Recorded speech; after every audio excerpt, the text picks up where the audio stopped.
एक घर में दो व्यक्ति होते हैं, बाप और बेटे। बेटे की उम्र शादी के लायक होती है तो उसकी शादी कर दी जाती है। घर में बहू आती है, छोटा परिवार होता है, हंसी खुशी वक्त गुजर रहा होता है। दोनों पति पत्नी साथ होते हैं और उनसे एक बच्चा होता है। उस बच्चे को 7-8 महीने गुजरते हैं कि रहस्यमयी तरीके से उस बच्चे की मौत हो जाती है।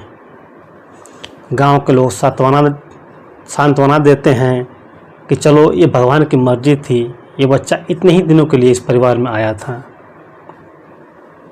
इस बात को लोग समझकर उस बात को भूलने की कोशिश करते हैं और अपने अपने काम में लग जाते हैं। वक्त गुजरता है और एक बार फिर से उस लड़के की पत्नी प्रेग्नेंट हो जाती है। वक्त पूरा होने पे एक बच्चे को फिर से जन्म होता है और इस बार भी 6-7 महीने बीतने के बाद उस बच्चे की फिर से मौत हो जाती है। इस बार भी लोग भगवान की मर्जी ही समझ रहे थे। जिस रहस्यमय तरीके से उस बच्चे की मौत होती है, कोई समझ नहीं पाता कि कैसे हुई थी। भगवान की मर्जी समझकर उस बच्चे के भी अंतिम क्रियाक्रम कर दिया जाता है। फिर से लोग अपनी ज़िंदगी में आगे बढ़ जाते हैं और कुछ वक्त गुजरने के बाद फिर से तीसरी बार उनके घर में एक बच्चे का जन्म होता है और उस बच्चे को बहुत ही लाड प्यार से पाला जाता है। लेकिन उस बच्चे की उम्र 2 साल तक पूरा होते होते फिर से एक घटना घट जाती है। उस बच्चे की भी रहस्यमयी तरीके से मौत हो जाती है। सभी लोग हैरान होते हैं कि सही बच्चों की मौत ऐसे कैसे हो रही है। उस बच्चे का पिता घर में जाता है तो देखता है एक बैग में कुछ सामान पैक है।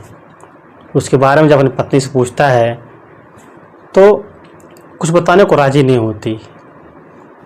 उस व्यक्ति को शक होता है और अपनी पत्नी से सख्ती से पूछताछ करना शुरू कर देता है।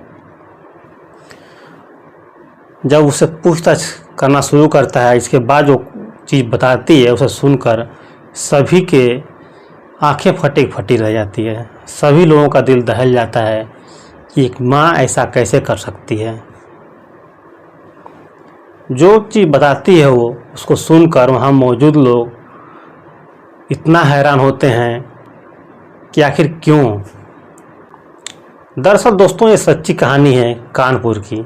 एक थाना लगता है नरवल और नरवल क्षेत्र में ही एक गांव पड़ता है मजरा प्रतापपुर। इसी गांव का रहने वाला एक व्यक्ति है रामू यादव। उनका एक बेटा होता है राहुल यादव।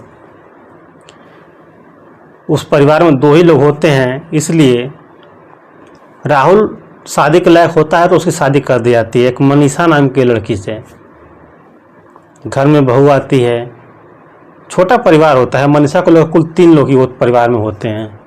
हंसी खुशी वक्त गुजरता है और एक वक्त ऐसा आता है कि उनके घर में एक खुशखबरी आती है। मनीषा प्रेग्नेंट हो जाती है और वक्त पूरा होने पे एक बच्चे को जन्म देती है। बच्चा काफ़ी स्वस्थ होता है। बच्चे को 2-3 महीने हुए थे कि तभी मनीषा की ज़िंदगी में एक व्यक्ति का एंट्री होता है। वो व्यक्ति रिश्ते में मनीषा का देवर लगता था और राहुल का पड़ोसी था, जिसका नाम होता है विकास यादव। अब मनीषा और विकास यादव के बीच में नैनचार होते हैं। दोनों एक दूसरे को पसंद करने लगते हैं और फ़ोन में बातें करना शुरू कर देते हैं। और इस घर में ऐसा था कि परिवार कम था, तो जो रामू यादव थे वो घर के बाहर आते थे अक्सर गांव में, और राहुल यादव भी अक्सर अपने काम पे होता था। घर में अकेली मनीषा होती थी, इसलिए उसको काफ़ी मौका मिलता था विकास यादव से बात करने के लिए। दोनों आपस में बात करना शुरू करते हैं। धीरे धीरे दोनों एक दूसरे के करीब इतना आ जाते हैं कि दोनों एक दूसरे में खो जाते हैं। दोनों एक दूसरे से बेइंतहा प्यार करने लगते हैं। अब अक्सर दोनों एक दूसरे से मिलने लगते हैं, अकेले में प्यारे में गोते लगाने लगते हैं। लेकिन इसके बारे में किसी को खबर नहीं थी कि ये लोग क्या कर रहे हैं। सभी को लग रहा था चलो देवर है, हंसी मजाक कर रहा है, बातचीत कर रहा है। कुछ वक्त गुजरता है तो मनीषा को लगता है कि ये बच्चा उसके प्यार से मिलने के लिए बाधा बन रहा है। अब ये सोच कर उस बच्चे को मनीषा ख़त्म कर देती है और ख़त्म करके रोने धोने का नाटक करने लगती है। इसको सुनने गांव वाले आते इकट्ठा होते हैं, परिवार के लोग भी इकट्ठा होते हैं। सभी लोग इस घटना को भगवान की मर्जी समझकर परिवार वालों को समझाते हैं कि चलो ये भगवान की मर्जी थी, इसलिए ये बच्चा इतने ही दिनों के लिए इस परिवार में आया हुआ था।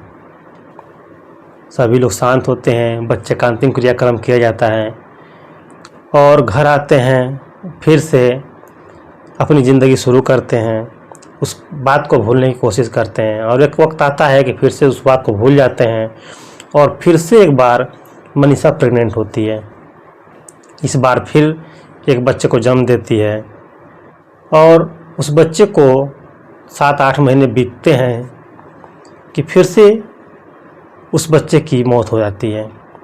फिर से मनीषा अपने प्रेमी के लिए उस बच्चे को ख़त्म कर देती है। लोगों को लगता है कि ये बच्चा रहस्यमयी तरीके से भगवान की मर्जी की वजह से ख़त्म हो गया है। गांव वाले भी यही समझा रहे थे कि ये भगवान की मर्जी थी, ये होनी थी, ये हो गई। इसको लेकर बैठना अच्छी बात नहीं है, बच्चे का अंतिम क्रियाक्रम किया जाए। बच्चे को इसलिए ख़त्म कर रही थी कि उसको प्रेमी से मिलने में कोई बाधा न बने, क्योंकि बच्चा घर पे होता था, कभी रोता था तो उसको मनाना, उसको खिलाना, सब कुछ उसके जिम्मे था। इसलिए वो फ्री हो जाना चाहती थी, इसलिए बच्चों को ख़त्म कर देती थी। इस बार भी किसी को भनक नहीं लगी कि ये बच्चा कैसे मरा है, भगवान की मर्जी समझ रहे थे। और विकास और मनीषा के रिश्ते को भी आज तक कोई समझ नहीं पाया था इतने दिनों में, इनके बीच में क्या चल रहा है। लेकिन धीरे धीरे वक्त गुजरता है, इस बच्चे को गम कभी परिवार के लोग भूलते हैं और एक बार फिर से मनीषा प्रेग्नेंट हो जाती है। और इसी समय विकास पैसे कमाने के लिए घर से बाहर चला जाता है। बिहार किसी फैक्ट्री में जाके मजदूरी के काम करने लगता है। वहाँ पे 1-1.5 साल वहाँ पे रहता है। इधर तब तक मनीषा से एक बच्चा जन्म ले लेता है। उस बच्चे का नाम रखा जाता है अनिरुद्ध। अब धीरे धीरे वक्त गुजरता है, तब तक उधर से विकास घर आ जाता है और फिर से दोनों अपना रासलीला शुरू कर देते हैं। लेकिन इस बार बच्चे के देख रेख काफ़ी अच्छी तरीके से किया जा रहा था। बहुत ही अच्छे से, बहुत ही लाड प्यार से उस बच्चे को पाला जा रहा था। बच्चे की उम्र 2 साल हो चुकी थी और उसी बीच एक दिन मनीषा और विकास को आपत्तिजनक स्थिति में राहुल पकड़ लेता है और तभी से मनीषा और राहुल के बीच में झगड़ा शुरू हो जाता है। मनीषा को राहुल समझाता है कि ये गलत है, ये मत करो, लेकिन मनीषा मानने को तैयार नहीं थी। वो एक ही जिद पड़ी हुई थी कि वो विकास के साथ कभी नहीं छोड़ेगी, उसके साथ रहेगी वो।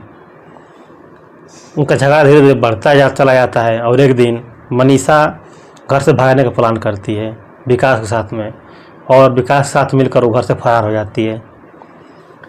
उनके फरार होने की खबर जानकर राहुल थाने जाता है, उनके भागने का रिपोर्ट लिखाता है। उसकी पत्नी को विकास यादव भगा कर ले चला गया है।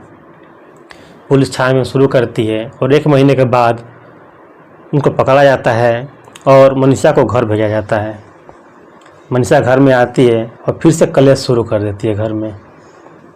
महज 3 दिन हुए थे, फिर से भागने का प्लान करती है, बैग में कपड़े पैक करती है।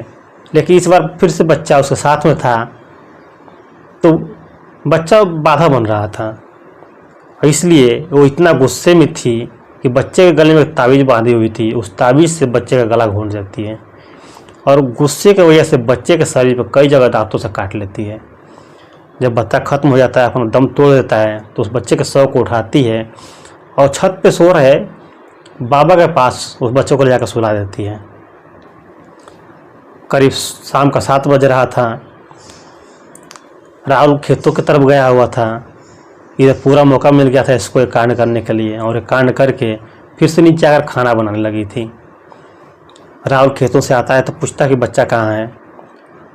कहती कि बाबा के पास सो रहा है।